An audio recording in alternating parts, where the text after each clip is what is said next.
Hi! A couple of months ago now, I launched PTNSHIFT. I made a video about it that I felt was going right back to the beginning and explaining the whole thing from the very start, how it works.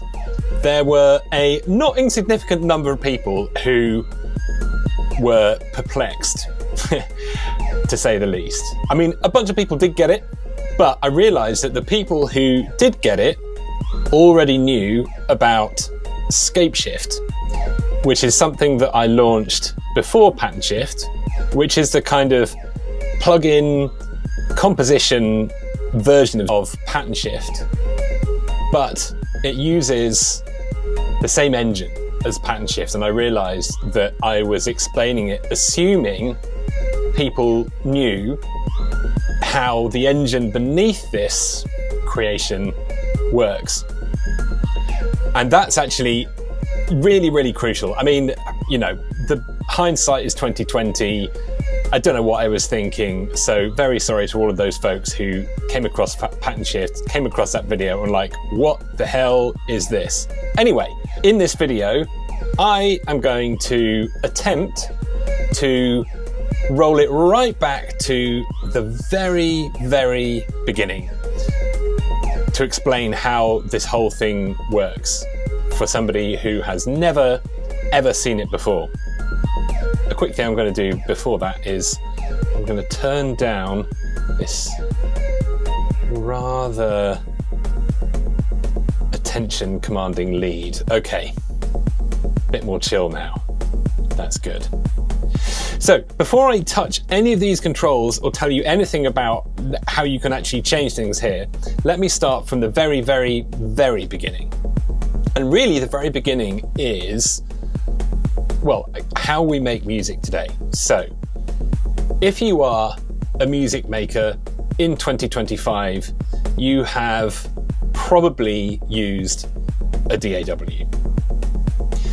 And DAWs are systems that allow you to enter data, and you've basically got two types of data. You've got recorded audio, which you record in through your sound card or by routing some other signal into it, and it records the actual sound. And then you've got channels where you enter MIDI data, and you'll have seen piano rolls, and you'll see notes that, you know, the notes go up and down on that axis, and the composition proceeds in a time-wise fashion in that direction, and notes are entered on this grid. You can play them in with a MIDI keyboard, or you can edit them on the piano roll, or you can use more fancy methods like generators and all sorts of things like that. But essentially, it's the same thing. You're entering data. Whether you're recording audio, whether you're recording MIDI, you're entering data. This is the first big rule of the way music is made today that PTNSHIFT breaks. PTNSHIFT breaks a lot of rules, and I'll first explain how it breaks the rules and then maybe why it breaks the rules. What PTNSHIFT does that your DAW doesn't do is it basically, all those channels where you're entering data to be played back, PTNSHIFT is generating that data itself. So in the case of a, let's say a MIDI channel in a DAW, you will, at the end of that MIDI channel, you'll have a plugin. You'll have instruments that you then load up at the end of that channel that use the data that's in that channel to turn it into sound. So what PTNSHIFT does is all those MIDI channels, PTNSHIFT is generating that data itself in real time. So unlike your DAW, which starts at bar 1 and plays forwards in time, PTNSHIFT has no idea of where it is in the composition at any one time. You've basically got a bunch of things, generators, that are generating MIDI notes and MIDI events that are being sent to sound generators that use those events to turn those events into sound. So everything that you're hearing now is based on a suite of those generators. We've got, well, let's say to go in the mix here, we've got the drums. I think we've got this poly sound in there. We've got a bass. And then we've got two effects lines here. And all of these musical structures are being algorithmically generated by pattern shift. And there's one very specific feature about how it's generating patterns. The way it generates patterns is fully parametric. So to bust some jargon there, what I mean by that is, let's say go into the drums, we'll go to this page here. Don't worry, this is probably looks fairly impenetrable now, but I'm just using this to demonstrate what I mean about parametric generation. So A1 cycle is currently set to 4. If I set it to 3, you can hear that the kick pattern changes for the first part of the bar. If I set it to 2, it changes again.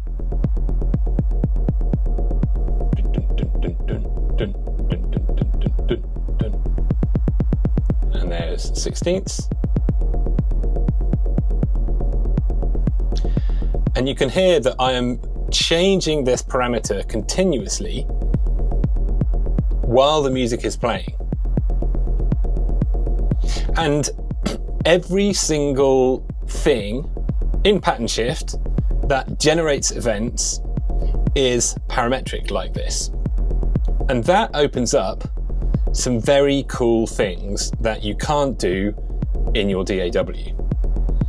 There's 1,144 parameters in the entirety of pattern shift, and that's across the generators, the MIDI, the sort of event generators, and the sound generators, and all the effects, and all the mastering, and all the harmony and key snapping, all of that stuff. It's 1,144 parameters.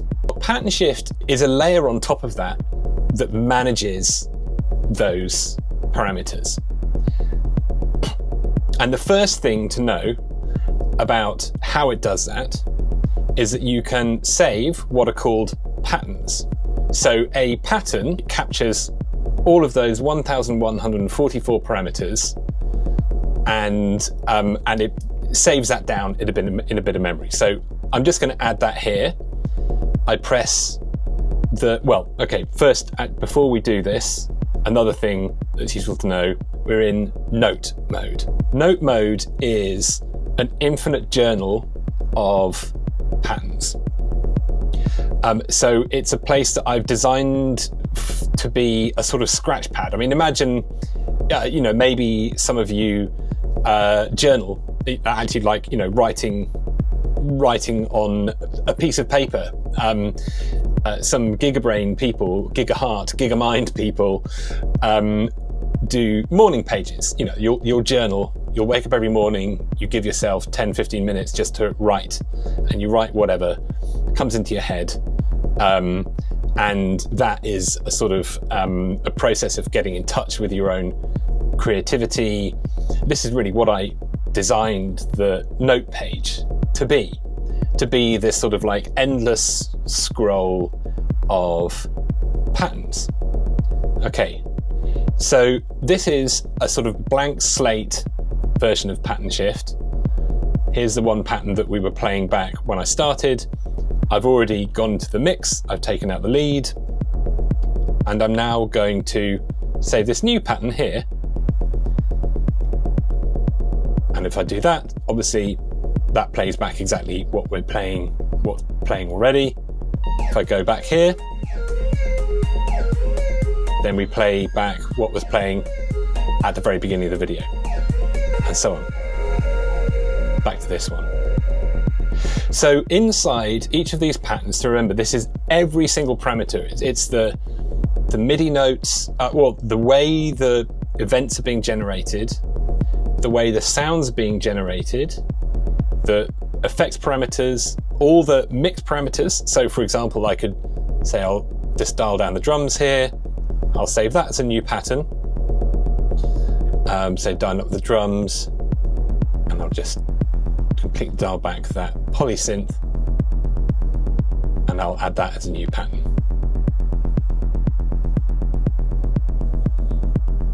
So you get the picture. And maybe, well, tell you what, let's go one level further in here. So now you can hear, well, as you can see, these two things. We've just got some drums and some bass and some reverb and some delay.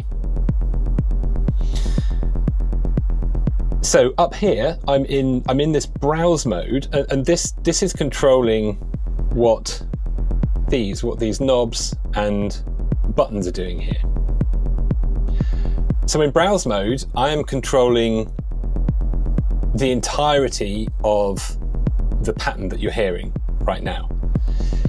And we've got these 8 kind of macro knobs that affect everything. So I can turn up the tone.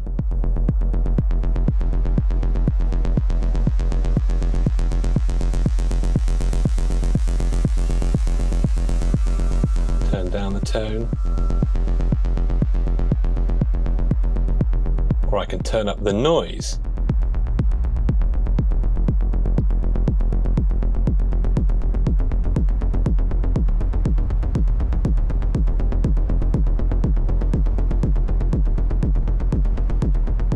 So I quite like that, so I'm going to add that as a new pattern. What you can hear is when I turned that noise knob, it wasn't just the bass that changed sound, nor was it just the drums, it was everything. So what these macros do, which is one of the things that having every single thing in the system as a parameter, is it allows you to, I can create controls that control everything at once, which is really great for being approaching this almost like DJing in a way. So I can, just like, tell you what, I'll dial back the space. Just max out that noise, add that pattern, increase the tone, increase the density. Add that as a pattern. Let's dial back the drums. Bring some delay back.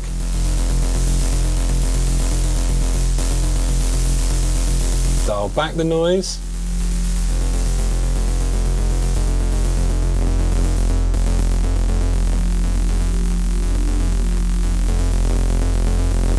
Play with the tone, etc. So you can really just wander and wander and wander and say, I like this. Okay, yeah, I like that pattern. I'll just add it. Whenever I do something I like, I just hit the new button and it's added to my journal of patterns here. Let's do something pretty wild.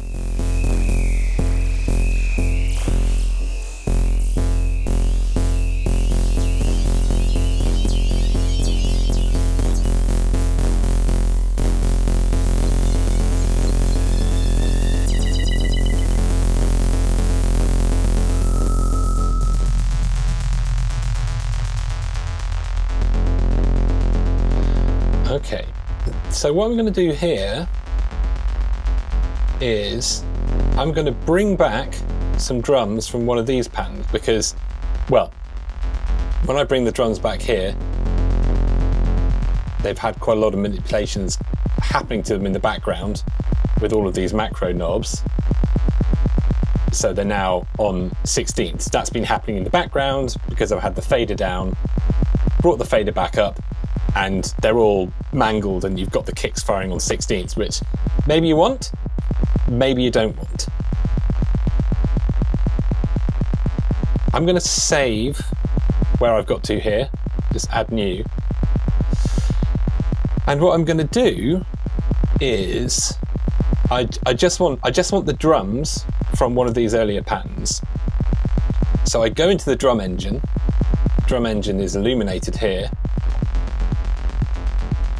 And now you can hear that that's recorded just the drums from this pattern, and it's mixed it into what's currently playing now. Let's try some other variations. They're all pretty much the same. Oh, well, that's more distorted.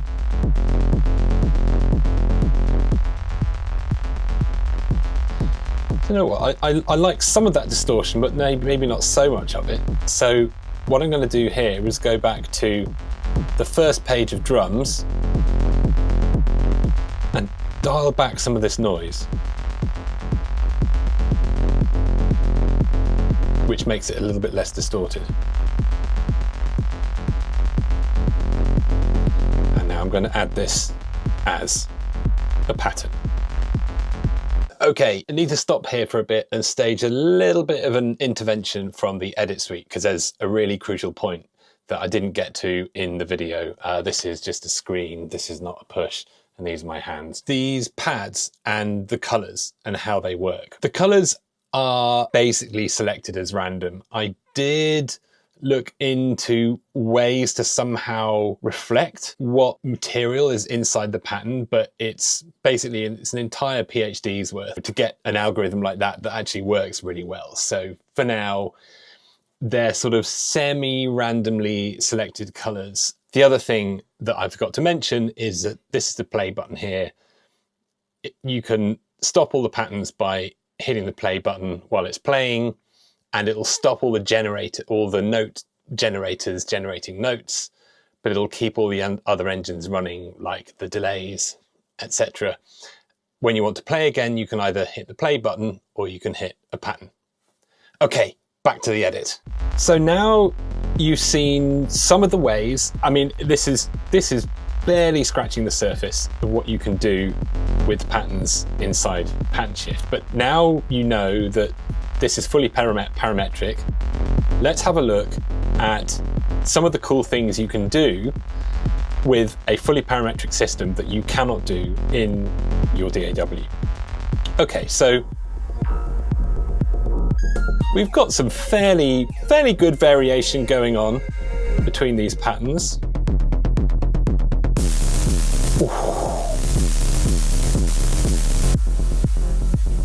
We can continuously morph from one pattern to another. And to do that, we press this blue button in here, up here. This enables blend mode, and this turns the pattern selectors into a selector for the blend destination. I'm going to select this pattern, and then with the touch strip, I can morph continuously from one pattern to the next.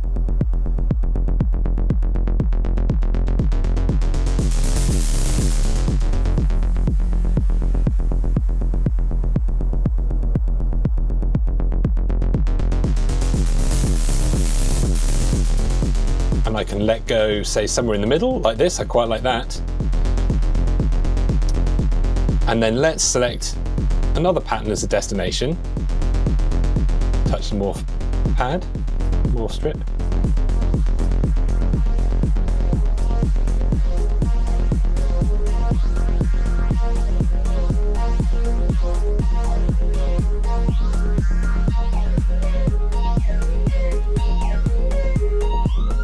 There we are, blending seamlessly from any pattern to any other pattern.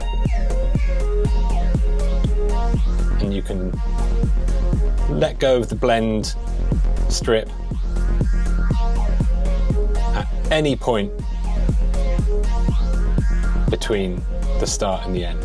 I quite like this one. Let's see. What's this one here? Oh, this is the 16th one.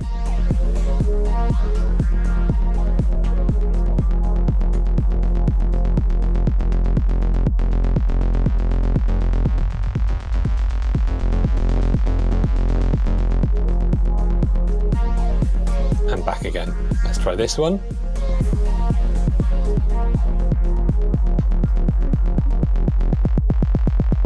So in this one, you can hear the drum pattern blending continuously from this 4/4 kick all the way up to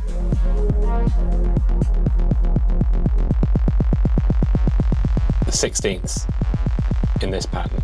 And of course, as ever, you can just drop it anywhere in the middle of the blend to get a brand new pattern that is somewhere in between all of these patterns. Which brings me on to another cool thing that you can do with this, which is wandering. So because everything is a parameter, there's a middle point between every single pattern. But there's also you can also take, say, 10% of the parameters of any two patterns and combine those two patterns. And this is basically what wandering does. So I'm going to turn on wandering. I'm going to turn it on in the fastest mode here, which is, this is the fastest wander. And just listen to what happens.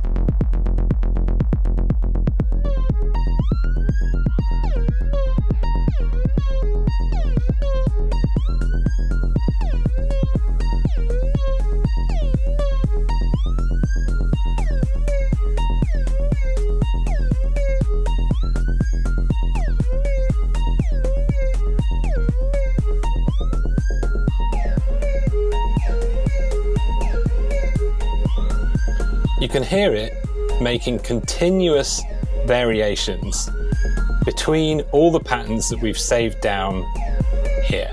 And in fact, in PTNSHIFT, you can create lots of different collections of patterns, which you can then wander between, and then you can get it to say, wander between this collection of patterns, and then with another collection of patterns, you can just hit the wander button there, and it'll wander from this collection to this collection. So it's a great way to kind of build an entire live set. I'm not going to go into how to do that here because there's a much longer video on PTNSHIFT, which is up on this channel. You can go and check it out. Link is in the description. Also, check out PTNSHIFT. It's available on my store right now. It's £59 and it's built in Native Instruments Reactor. So you will need a license of Native Instruments Reactor. You will also need an Ableton Push 2 or an Ableton Push 3 to be able to run it. Okay, so I hope that has explained PTNSHIFT right from the very beginning, right through how it breaks all the rules for how music is made, and onto all the cool things that you can do when you have a fully parametric system like this one. Do go and check it out. It's in my store, as I said. Please subscribe to the channel, it really helps, and I'll see you in the next one.